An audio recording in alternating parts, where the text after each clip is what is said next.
Una entrevista exclusiva en Así Amaneció.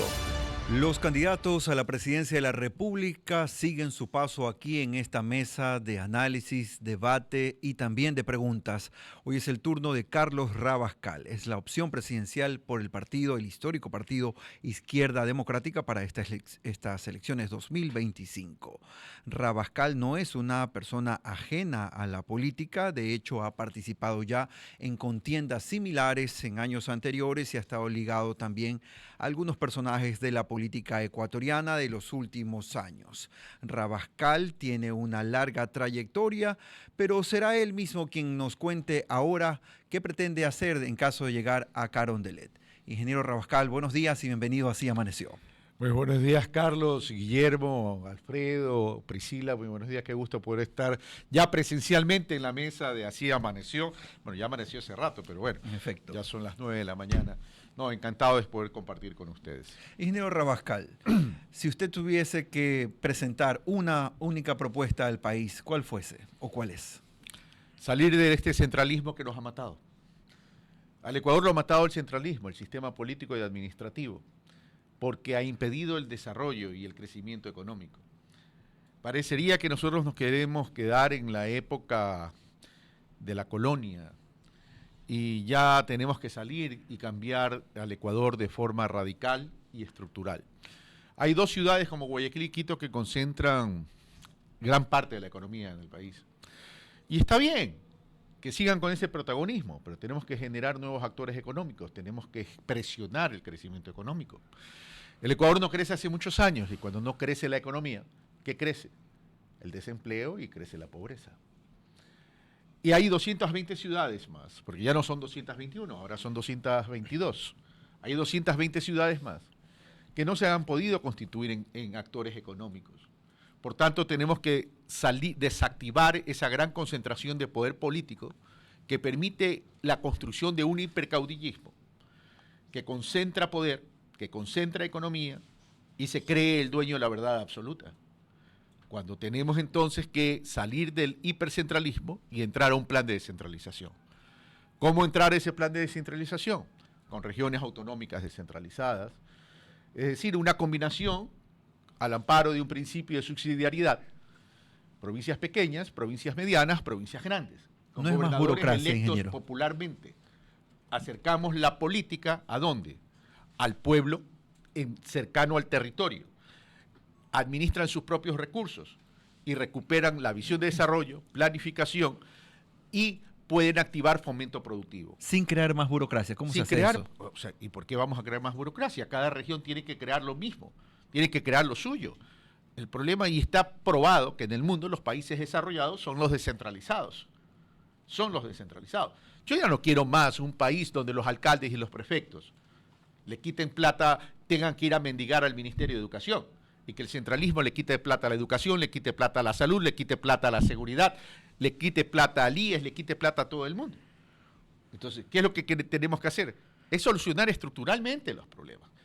Porque si vamos a seguir con una economía que no crece, entonces quien se va a apoderar del Ecuador es el crimen organizado. Porque el crimen organizado se ha convertido en el mayor empleador del mundo, no solo del Ecuador. Carlos, el tema de la seguridad es importantísimo hoy en día. ¿Y por qué es importante? Porque usted sale a la calle y le pregunta en una encuesta o un sondeo a cualquier persona y uno de los puntos más importantes es el tema de la seguridad. ¿Cómo va a ser la seguridad en su gobierno si llega a ser presidente? Y no solo en el sondeo, Guillermo, es la realidad. A los dueños de la tienda les piden vacunas. A los transportistas de gaseosas, de las bebidas no alcohólicas, les piden vacuna. Para entrar a determinados sectores del país te piden vacuna. Esa es la realidad, esto va más allá de un sondeo. Ya llegó el momento de ponerle el rostro a los problemas del Ecuador. Los problemas del Ecuador tienen que ver con vidas de la gente, pero parecería que en el Ecuador hablamos en abstracto. Pero veamos el tema de la seguridad. Y ese es otro tema. El simplismo en el Ecuador, en el debate, es preocupante, porque creemos que el problema de seguridad solo se resuelve con fuerzas armadas y policías en la calle. Y no es así. Claro que tienen que estar presentes. Pero yo no puedo separar la seguridad de la economía, de la producción, del trabajo y de la equidad territorial. No lo puedo separar porque es un encadenamiento. Un problema en la economía me genera problemas en la seguridad, me genera problemas en el desempleo. Por tanto, tengo que atender todo a la vez. Sí, hay cosas urgentes y emergentes, por supuesto. ¿Quién es el responsable de la seguridad interna y ciudadana en un país? En cualquier país. Es la Policía Nacional. Pero ¿qué pasa? La Policía Nacional siempre la hemos concebido en el Ecuador como la hermana pobre de las Fuerzas Armadas, como la hermana pobre de las Fuerzas de Seguridad. ¿Cómo podemos combatir una guerra interna que dice el presidente de la República, Daniel Noboa, cuando vemos una declaratoria de guerra interna y vemos una ejecución presupuestaria mínima? Pues? O sea, ya basta de mentiras. Entonces tenemos que reinstitucionalizar la policía. Tenemos que fortalecer la policía. No puedes combatir el crimen organizado, porque ya no estamos hablando de delincuencia común. No puedes combatir el crimen organizado sin una policía fuerte. Y para que sea fuerte tiene que tener sistemas de inteligencia y sistemas en contrainteligencia. Hay un sistema de inteligencia en el Ecuador, pero los subsistemas que hay no articulan entre sí. La Fuerza Armada va para un lado, la policía va para otro lado, la fiscalía va para otro lado. No, tenemos que ya comenzar a hablar en serio en política. Eso por un lado. Dándole recursos, depurando a la policía, con pruebas de confianza, con formación, capacitación, etcétera. Pero también cambiando la estructura y el modelo de gestión. Una policía civil nacional especializada en la lucha contra la corrupción y el crimen organizado, manejando inteligencia y los delitos de jurisdicción nacional. Y una policía uniformada, territorial, regionalizada, al amparo de las regiones autonómicas descentralizadas, para que sean más efectivas, articula inteligencia con la operativización. Y unos subsistemas de la policía que manejen policía comunitaria, policía rural, policía vial, policía forestal, marítima, etcétera, etcétera, etcétera. Pero eso tiene que venir acompañado con verdaderas estructuras en las unidades de lucha contra el lavado de activos. Pero si tú le quitas la plata a la UAFE, le quitas la tecnología a y la le UAFE, quitas poder, la Asamblea Nacional no dejó que tuviera más poder del que debería tener. Pero eso es que hay que cambiar, pues, casualmente. Pero es la ciudadanía la que tiene que corregir eso, pues. Pero si la ciudadanía sigue votando como está votando, entonces no vamos a cambiar. Entonces hay que cambiar estructuralmente el país. Y otra cosa que tenemos que hacer es la reforma de la función judicial. Y en esto voy a ser categórico.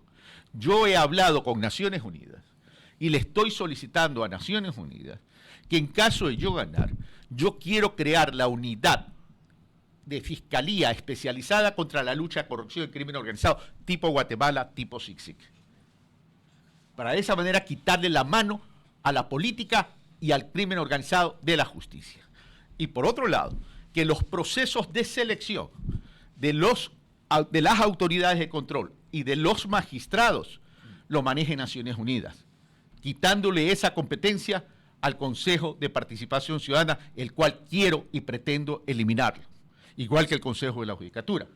Hacer evaluaciones periódicas de funcionarios públicos y de magistrados para poder establecer patrimonio, ingresos y estilos de vida, y auditorías externas para determinar si esos procesos relacionados a la corrupción y crimen organizado responden al derecho o están respondiendo a la política o al crimen organizado.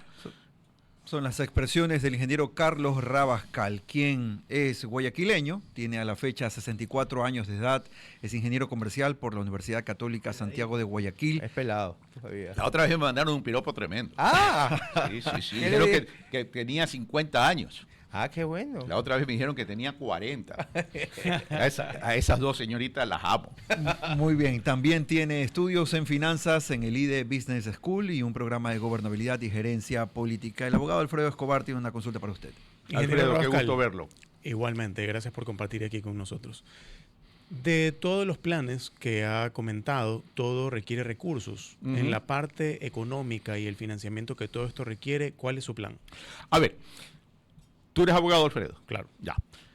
Y por tanto sabes que todo presupuesto requiere partidas, ¿verdad?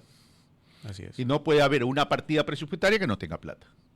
Pero si uno revisa el presupuesto del Estado que presentó este gobierno, que fue aprobado por la Asamblea Nacional Legislativa, ¿cuál es la ejecución presupuestaria? Mínima, 30 y pico % de promedio. Y en el caso de la aclaratoria de guerra interna, mucho menor que los 35%. La inversión pública no llega ni a 135 en el año 2024. 135 millones, me refiero. Por tanto, retomo lo que decía Vladimiro Álvarez, ¿dónde está la plata? Pues entonces, ¿qué hicieron con la plata? O sea, plata hay. El problema es... Pero también recibieron una deuda altísima de lo que no se había pagado. Pero la de deuda 4.000 altísima está en el millones. presupuesto del Estado, pues mi querido. Sí, sí, Guillermo. pero no tenían el flujo para pagar. A ver, entonces, ¿cómo aprueban un presupuesto?